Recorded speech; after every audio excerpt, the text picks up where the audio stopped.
Hello friends, எப்படி இருக்கீங்க? ரொம்ப நாள் கழிச்சு ஒரு வீடியோ போடுறோம். ஸோ நாளைக்கு India versus Pakistan match. So India versus Pakistan match preview அது வாட் எவர் நம்ம சொல்கிறதுக்கு முன்னாடி ஒரு முக்கியமான விஷயத்தை நான் சொல்லணும். Men in blue landed in Sri Lanka அப்படின்னு சொல்லிட்டு ஸ்ரீலங்கா வந்து அவரோட ஒஃபிஷியல் பேஜில் வந்து பார்த்தீங்கன்னா போட்டிருக்காங்க. அதுக்கு நிறைய கமெண்ட்ஸு, கிட்டத்தட்ட நிறைய கமெண்ட்ஸ். அதில் பாதி கமெண்ட்ஸ் ஃப்ரம் பாகிஸ்தானுக்காரன் அங்கே எஜுகேஷன் பேனு, அவனுக்கு என்ன சொன்னாலும் புரியாது. அவங்க வடகொரியா மாதிரி, அட்லீஸ்ட் வடகொரியாவில் வந்து அவங்க மூடி வச்சிட்டாங்க. அங்கே என்ன வெளியே என்ன நடக்குதுலாம் அவங்க காட்ட மாட்டாங்க. பட் பாகிஸ்தான் நம்ம கிட்ட வெளியே என்ன நடக்குது அப்படி எல்லாமே அவனுக்கு தெரியும். இருந்தாலும் அவங்க ஊரில் என்ன சொல்கிறாங்களோ அதான் அவன் நம்புவான். அவன் தனியாக அனலைஸ் பண்ண மாட்டான். ஏன் சொல்கிறேன் பார்த்தீங்கன்னா, அவன் சொல்லிட்டு இருக்கான் இந்தியா பயந்து தான் வந்து இந்தியாவுக்குள்ளே ஆடாமல் ஸ்ரீலங்கா போய் ஆடுதுட்டு. அதை பாவி உன்னை அலோவ் பண்ணால் எங்களுக்கு உண்மையிலே பயம் வந்துடும்டா, அதனால தான் உன்னை அலோவ் பண்ணல. ஸோ சேஃப்டி கன்சர்ன் நாங்கள் பார்க்குறோம் அப்படின்றது தான் உண்மையான விஷயம். ஸோ அவனுக்கு வந்து நிறைய கமெண்ட் பண்ணிட்டு இருக்காங்க. காமெடியாக வந்து பாபர் அசம் ஒரு 450 அடிக்க போகிறாரு, பாகிஸ்தான் ஒரு 300 அடிக்க போகுது, இந்தியா 100 கால் அவுட் ஆகிடும் அப்படி இப்படின்னு சொல்லிட்டு ஃபன் பண்ணிட்டு இருப்பாங்க. அதை பற்றி நம்ம கவலைப்பட தேவையில்ல. ஆனால் அவங்கள தாண்டி நான் ஓப்பனாக கேட்குறேன், சில ஸ்ரீலங்கன் ஃபேன்ஸ் உங்களுக்கு என்ன பிரச்சனை? மன ரீதியாக உங்களுக்கு ஏதாவது நோயா, உளவியல் ரீதியாக ஏதாவது ஆயிட்டீங்களா? நாங்கள்லாம் ஒரு காலத்தில் ஜெயசூர்யா, ஜெயவர்தனு, சங்ககரா, அட்டப்பட்டு, மாறன் அட்டப்பட்டு, முரளிதரன் இவங்கெல்லாம் நல்லா பண்ணும்போது, தில்ஷன் பார்த்து எத்தனை பிளேயர் சொல்கிறோம், இவங்கெல்லாம் நல்லா பண்ணும்போது நாங்கள் வந்து குறை சொல்லலையே, இவங்க ஏமாத்தி ஆடுறாங்க நாங்கள் சொல்லலையே. அப்போ ஜெயசூர்யா போட்டு இந்தியாவை புழக்கும் போதெல்லாம் சின்ன வயசுல 5th ஸ்டாண்டர்ட் 4th ஸ்டாண்டர்ட் படிக்கும் போதெல்லாம் வாயை பொந்து தான் பார்த்தா அவங்க பேட்டிங் ஒராமையாக இருக்காது சின்ன வயசு. ஓகேங்களா, இதெல்லாம் இப்படி ஆடுறான்ட்டு நாங்கள் ஒன்றும் ஏமாத்தி ஆடலாம் இப்படிலாம் பண்ணுறான்னு சொல்லலையே. ஆனால் நீங்கள் என்ன புதுசாக விட்டுட்டு இருக்கீங்க தேவையில்லாமல் இந்தியா மேலேயே இவ்வளோ பண்ணணும். பாகிஸ்தானுக்காரன் காட்டுறாங்கன்னா ஏதோ எதிர் நாட்டுக்காரன் முடிவு பண்ணிட்டோம், முடிஞ்சு போச்சு. உனக்கு என்ன அண்டை நாட்டுக்காரன், உனக்கு என்ன பிரச்சனை? சும்மா எப்போ பார்த்தாலும் வந்து அந்த கமெண்ட்டில் வந்து நொட்டிக்கிட்டு ஏமாத்த வந்துட்டாங்க, அதை பண்ண வந்துட்டாங்க, இதை பண்ண வந்துட்டாங்க, தேவையே இல்லாததுலாம். சரிங்களா? ஃபஸ்ட்டு உங்களுடைய நீங்கள் உங்கள் கண்ட்ரியில் என்ன போயிட்டுருக்கு, நீங்கள் வந்து இப்போ சில டீம்லாம் அப்செட் கொடுத்துட்ருக்கீங்க அப்படி பேச வைக்கிற பற்றி நீ. ஸோ நீங்கள் உங்கள் கண்ட்ரியில் என்ன நீங்களே கலாய்க்கிறீங்க. ஒரு டிஸ்ட்ரிக்ட் பீப்புள் மட்டும் தான் எடுத்து ஆடிட்டுருக்காங்க, ஒரு இன பீப்புள் மட்டும் தான் எடுத்து ஆடிட்டுருக்காங்க அப்படின்னு உங்களுக்குள்ளே 1008 பிரச்சனைங்கிறப்ப நீங்கள் தேவையில்லாமல் இந்தியாவை சிந்திச்சுக்காதீங்க.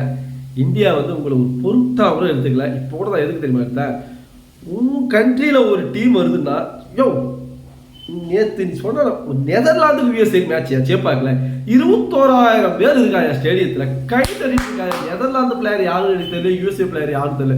ஒரு ஃபீல்டிங் பண்ண எக்ஸ்ட்ராடனரி ஃபீல்டிங்கு கேட்ச் கை தட்டிட்டு இருக்காங்க ஸ்டேடியத்தில் 21,000 பேர்.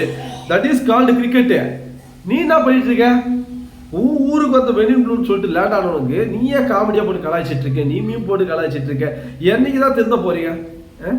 அதாவது வெல்கம் பண்ணியா, வெல்கம் பண்ணி உங்களுக்கு ஹோட்டல் எவ்வளோ வருமானம் வரப்போ தெரியுமா இந்த ஒரு மேட்ச்னால உங்களுக்கு? அதெல்லாம் ஒன்று சொன்னால் புரியாது, விட்டுரு. அப்புறம் இன்னொன்று சொல்ல வரேன், நம்ம உள்ளூர்காரங்கிட்ட வரேன். இந்தியாவில் தானே இருக்கேன், இந்தியாவில் தானே சோறு தின்றேன், வேற எதுனா அசிங்கமாக கேட்பேன். இந்தியா உண்மையாகிறா ப்ரோ? இல்லை ப்ரோ, நான் கிரிக்கெட் ரசிக்கிறேன், நான் எந்த கண்ட்ரிலாம் அதான் அதை தப்பாக சொல்லலையே. நீ எந்த கண்ட்ரி தான் சப்போர்ட் பண்ணிக்க, ஆனால் இந்தியா வந்து ஏமாற்றி ஆகிடுவாங்க, இந்தியா ஃப்ராடுங்க, அம்பையரை ஃபிக்ஸ் பண்ணிட்டாங்க. எவ்வளோ கேவலமாக இருக்கீங்க இந்தியாவில் இருந்துக்கிட்டு. அவன் சொல்லிட்டு போகலாடா, நீ சொல்கிறியாடா அவனுக்கு? உண்மையாடி நான் இதில் வந்து இவன் எல்லாம் சொல்ல வரல, அதெல்லாம் சொல்லவும் கூடாது, அதெல்லாம் சொல்லிடலாம். இவன் தான் பர்டிகுலரா நான் சொல்ல போகிறதில்ல. தயவு செய்து இந்தியாவுக்கு உண்மையாக நீ வாழ்கிற நாடு இந்தியா, இந்தியா இந்தியா ஏற்றிக்கோ.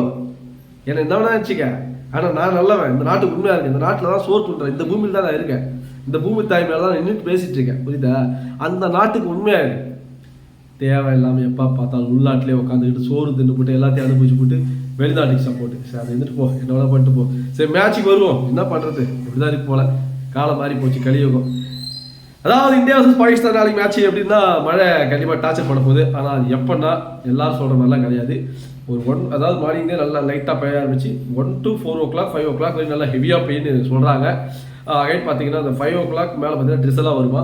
அப்புறம் 6 to 7 வந்து ஓரளவுக்கு மழை நின்றுன்னு சொல்கிறாங்க. அப்படியே இருந்தாலும் சும்மா லைட்டாக ட்ரிசல்ஸ் கண்டினியூ ஆகும். So as usual match continue ஆகும், டோன்ட் வரி. ஆனால் இதில் ஒரு விஷயம் இருக்குது, என்னதான் மழை போனாலும் 30 to 40 minutes வந்து அந்த பிச்சில் வந்து அதை ட்ரை பண்ணிடலாமா, அந்த டெக்னாலஜி அந்த பிச்சில் இருக்கா, அங்கே தான் ஒரு விஷயம் இருக்குது. யாராக இருந்தாலும் எனக்கு தெரிஞ்சு பவுலிங் தான் சூஸ் பண்ணுவாங்க, பேட்டிங் ஆட மாட்டாங்க. ஏன்னா பேட்டிங் ஆடி ஒரு ரன் செட் பண்ணிட்டு வச்சுக்க, நான் வந்து அதை டிஎல்எஸ் மெத்தடில் இதை கொடுத்தாங்கன்னா தான் ஈஸியாக சேஸ் பண்ணிடலாம்னு சொல்லிட்டு ஒரு மைண்ட் செட்டுக்கு வருவாங்க. ஸோ அப்படி பேட்டிங் கிடைச்சாலும் அந்த அடின்னு அடிக்கணும். ஸோ இந்தியாவுக்கு அந்த வாய்ப்பு கிடைச்சா அந்த பிச்சில் இறங்குறதே கஷ்டம் தான். இருந்தாலும் இன்னைக்கு அடித்து காட்டியிருக்காங்கல்ல அயர்லாண்டு. ஸோ ஒரு 230 220 மேக்ஸிமம் 200 ஓகேங்களா, அது போதும். அடிச்சுட்டு போனால் மேட்ச் நம்ம கையில்.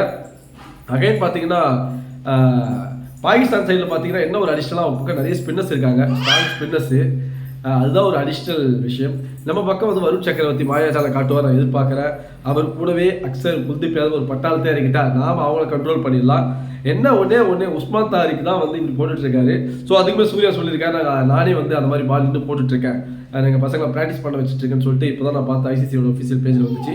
ஸோ நோ இஷ்யூ கைஸ், நாளைக்கு ஒன்றும் அவ்வளோ பெரிய மிரட்டல் சம்பவம்லாம் இருக்காது. மேட்ச் தெரிஞ்சு ஒன் சைடாக போக தான் வாய்ப்பு இருக்குது. எதுவாக இருந்தாலும் கை கொடுக்க போகிறாங்களா இல்லையான்றது தான் எல்லாரோட எதிர்பார்ப்பு. என்னை பொறுத்தவரைக்கும் கொடுக்க மாட்டாங்களோன்னு என் மனது சொல்கிறேன், என் உள்ளூர் சொல்லுது. உங்களுக்கு என்ன சொல்லுது பாருங்க, கேளுங்க. இதுதான் விஷயம். என்னை பொறுத்த வரைக்கும் நாளைக்கு மேட்ச் பொறுத்த வரைக்கும் ரொம்ப இன்ட்ரெஸ்ட்டாக போக போகுது. அவ்வளோ பீப்புள் வந்திருக்காங்க, போயிட்டுருப்பாங்க, ட்ராவல் பண்ணிட்டு இருப்பாங்க. ஸ்ரீலங்காவுக்கு அவ்வளோ வருமானம் வரப்போகுது. நல்லா என்ஜாய் பண்ணுங்கள், சந்தோஷப்படுங்க. உங்கள் நாடு வளரட்டும், எங்கள் நாடு வளரட்டும். யார் மீது யாரும் பொறாமைப்பட வேண்டாம். கிரிக்கெட்டில் வெற்றி தோல்வி வேற கதை, மற்ற நாட்டை அவமானப்படுத்தாதீங்க. அதான் நான் சொல்ல வரேன். இன்னொரு விஷயம் நான் சொல்ல மாட்டேன், என்னவோ டக்குன்னு வச்சிட்டேன். சரி, ஓகே, அது என்னவோ ஓகேங்களா. ஸோ லாங்கஸ்ட் பவுண்டரி, எஸ், அதை கிளியர் பண்ணுற அளவுக்கு எபிலிட்டி வந்து நம்ம டீமுக்கு அதிகமாகவே இருக்குது. அதிக் பாண்டியால் ஒருத்தனை அதுக்காகவே வளர்த்து வச்சுருக்கோம். கண்டிப்பாக 6 அடிப்பார். ஸோ நாளைக்கு பார்த்துக்கலாம். நீங்கள் என்ன நினைக்கிறீங்க, யார் வின் பண்ணுவான்னு நினைக்கிறீங்க, இல்லை நாளைக்கு எந்த பிளேயர் இந்தியாவில் முக்கியமான ஃபேக்டராக இருப்பாங்க, எக்ஸ்பெக்டராக இருப்பான்னு சொல்லிட்டு உங்கள் கமெண்ட்டில் சொல்லுங்கள். பாய்.